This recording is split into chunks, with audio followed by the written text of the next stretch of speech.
Hollywood makes a promise to everyone who chases it. It promises to make you immortal. And for a rare and dazzling few, it very nearly kept that promise, carving their faces into the memory of the entire world, faces we still know a century later. But that kind of immortality almost always came at a terrible and hidden price. And for these 10, the price was paid far, far too soon.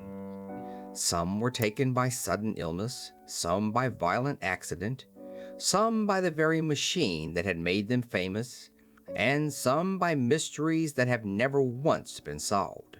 They were among the very brightest lights of their age, and every single one of them was gone long before their time. These are 10 stars of Hollywood's golden age who died too young, and whom the world was never ever ready to lose. Olive Thomas. In the giddy dawn of the movies, few faces shone brighter than Olive Thomas. A poor girl from the coal country of Pennsylvania, she ran away from an unhappy first marriage to New York, and there won a public contest for the most beautiful girl in the city. Soon she was a celebrated artist's model, then a dazzling star of the Ziegfeld Follies, and finally a silent screen sweetheart, one of the very first young women the world would call a flapper. She married Jack Pickford, the wild younger brother of Hollywood royalty Mary Pickford, and the two became famous for their glittering, reckless nightlife. In September of 1920, on a second honeymoon in Paris, Olive drank in the dark from a bottle of her husband's medicine, a poison never meant to be swallowed, and died in agony 5 days later. She was just 25 years old. The papers whispered of scandal for years afterward. Some say the bright innocence of the Roaring Twenties died in that Paris hotel room right along with her. Wallace Reid.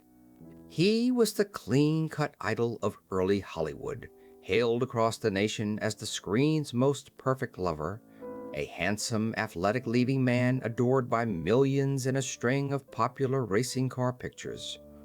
Then, in 1919, a train carrying the cast to a remote film location crashed, and Wallace Reid suffered a serious back injury. Desperate to keep their valuable star working through the pain and on schedule, the studio's doctors gave him morphine and simply kept on giving it. By the time the films wrapped, he was hopelessly, tragically addicted. Wallace Reid became one of Hollywood's very first great drug tragedies, and unlike so many who would follow, he tried openly and bravely to get clean, checking himself into a sanatorium as his wife stood by him. But his ruined body could not survive the withdrawal. He died in 1923 at just 31 years old. His shocking death forced a horrified America to finally see the darkness lurking behind its shining new dream factory, and helped spark the first great moral panic over Hollywood itself. Rudolph Valentino. No one before or since has ever set hearts racing quite like Rudolph Valentino. An immigrant from southern Italy who had arrived with almost nothing and once worked as a gardener and a dancer, he became the smoldering Latin lover, the star of the Sheik and the Four Horsemen of the Apocalypse, a man who made audiences swoon helplessly in the darkness of the theater. Women fainted at the sight of him, and critics sneered at the spell he cast. Then, at the absolute height of his fame, he collapsed suddenly in New York from a ruptured appendix and ulcers, and an infection the medicine of the day could not stop. Within days, he was gone at just 31. What followed was mass hysteria the world had never witnessed.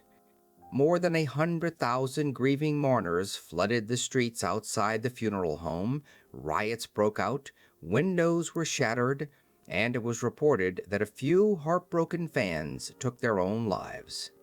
Stardom this feverish had simply never existed before in human history, and neither had such public, overwhelming grief. Thelma Todd. They called her the ice cream blonde, and she was one of the funniest women in all of pictures. a genuinely gifted comedian who traded quips with the Marx Brothers and starred opposite Laurel and Hardy. A former schoolteacher, she was as sharp as she was beautiful. Off screen, she ran a fashionable seaside cafe perched high above the Pacific Coast Highway, a glittering hotspot of Hollywood nightlife. Then, on a cold December morning in 1935, Thelma Todd was found dead behind the wheel of her car in a garage on the hillside above her own restaurant, killed by carbon monoxide. Was it a terrible accident, a quiet suicide, or, as many still darkly whisper, a murder tangled up with the gangsters who reportedly wanted a piece of her thriving business? Bruises were noted, questions were raised, and yet no investigation ever truly answered any of them. Thelma Todd was just 29 years old, and her bright, laughing smile still hides one of Hollywood's oldest and most haunting unsolved mysteries, argued over to this very day. Jean Harlow. She was the original blonde bombshell, the platinum-haired sensation who set the screen ablaze and made the whole country talk. Quick-witted, funny, and impossibly magnetic, Jean Harlow rose almost overnight to become MGM's biggest female star, sparring joyfully with Clark Gable in one hit after another, from Red Dust to Dinner at 8. Women copied her hair, men lined up for her pictures. But her private life was shadowed by heartbreak and loss, including the shocking suicide of her second husband just 2 months into their marriage, and her body was quietly failing her in ways the doctors of the day did not understand. In the summer of 1937, while filming Saratoga alongside Gable, she fell gravely ill on the set with kidney failure, for which there was then no treatment and no cure. She slipped away within days, at just 26 years old. The film had to be finished using a double. A nation that had adored her was left stunned and grieving that a light so vivid, so full of mischief and life, could simply flicker out almost overnight. Carole Lombard. She was the reigning queen of screwball comedy, dazzling, sharp-tongued, and utterly fearless, beloved by absolutely everyone who worked with her, and married to the king of Hollywood himself, Clark Gable. Their romance was the great love story of the age, two superstars who genuinely adored each other. When America entered the Second World War, Lombard threw herself into the effort with her whole heart. In January of 1942, she headlined a war bond rally in her home state of Indiana that raised over $2 million in a single triumphant night. Exhausted but exhilarated and desperate to get home to Gable, she chose to fly rather than take the slower train. In the darkness over the Nevada desert, her plane slammed into the side of a mountain, killing everyone aboard. She was just 33 years old. Gable was utterly shattered by the loss and hurled himself into dangerous combat service as if he no longer cared whether he lived or died. He never truly recovered, and decades later, when his own time came, he was laid to rest beside her exactly as he had always asked to be. James Dean. He made only 3 motion pictures and became immortal on every single one of them. James Dean was the very face of restless youth, of beautiful, aching rebellion, a young man from Indiana who seemed to feel absolutely everything far too deeply. In East of Eden, Rebel Without a Cause, and Giant, he handed an entire post-war generation a mirror for its own confusion, its anger, and its longing to be understood. He loved fast cars almost as much as acting. In September of 1955, racing his silver Porsche Spyder across the California desert toward a competition, he collided head-on with another car at a lonely highway junction and was killed almost instantly. He was just 24 years old. Rebel Without a Cause had not even reached theaters yet. He would never see himself become a legend, never know that he would earn two posthumous Academy Award nominations, and never guess that his face would hang on bedroom walls for generation after generation, the eternal, unfading symbol of the youth that burns far too brightly to ever last. Marilyn Monroe. She was the most famous woman who ever lived, and quietly, one of the loneliest. Behind the platinum glamour and the breathless, dazzling smile was Norma Jean, an unwanted foster child who had spent her entire life longing, more than anything, simply to be loved. She invented Marilyn Monroe out of almost nothing and became the biggest star in the world, and then fought, mostly in vain, to be taken seriously beneath the dumb blonde image the studios had built and sold.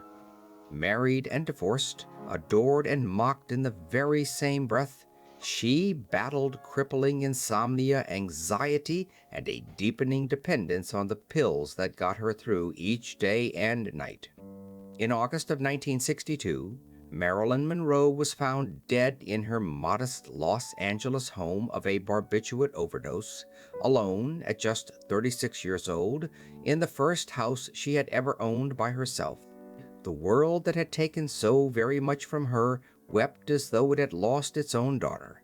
And Joe DiMaggio, the ball player who never stopped loving her, sent fresh roses to her grave every week for the next 20 years.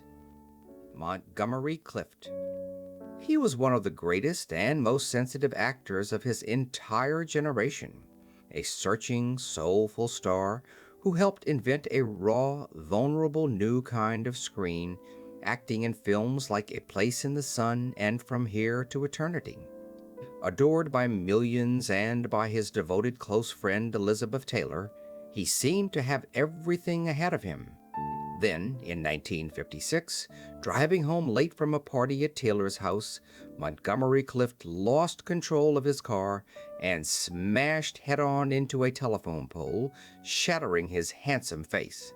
Taylor herself reached into his mouth to pull out a broken tooth and save him from choking to death at the scene. Surgeons painstakingly rebuilt his face, but he was left in constant grinding pain, and he sank slowly into a fog of alcohol and pills that one friend famously called the longest suicide in Hollywood history. For 10 more years he struggled bravely on, diminished but still capable of brilliance. When his heart finally gave out in 1966 at just 45, it felt less like a sudden shock than the quiet end of a very long, very slow goodbye. Judy Garland. She gave the whole world Over the Rainbow, and she gave Hollywood absolutely everything she had, beginning at the tender age of 2. But the very same studio that made her a beloved child star also fed her the amphetamines and barbiturates that would go on to haunt her for the rest of her life. Behind the joyful, timeless musicals, and that once-in-a-century voice was a woman living in near constant pain, worked to the bone, and never once allowed to feel that she was truly enough. Through breakdown after breakdown and comeback after comeback, through 5 marriages and financial ruin and a legendary night at Carnegie Hall, she kept right on singing because the stage was the only place on earth she ever felt truly, unconditionally loved. In June of 1969, in a small rented flat in London, Judy Garland died of an accidental overdose of the same kind of pills a studio had first handed her at 15. She was just 47. More than 20,000 people came to say goodbye to the little girl who, in the very end, had only ever wanted a home. 10 lives and 10 dazzling lights, every one of them extinguished long, long before it ever should have been. We remember them now not for the tragedy of how they died, but for the sheer brilliance of how they lived, and for everything that they gave us in the short and shining time that they had. Their films flicker on in the dark, their faces never age a single day, and in that strange and beautiful way, the promise that Hollywood once made them came true after all. They are gone, and yet they are still here. If their stories moved you, and you'd like more tales from the golden age of Hollywood, please consider subscribing. There are so very many more still waiting to be told.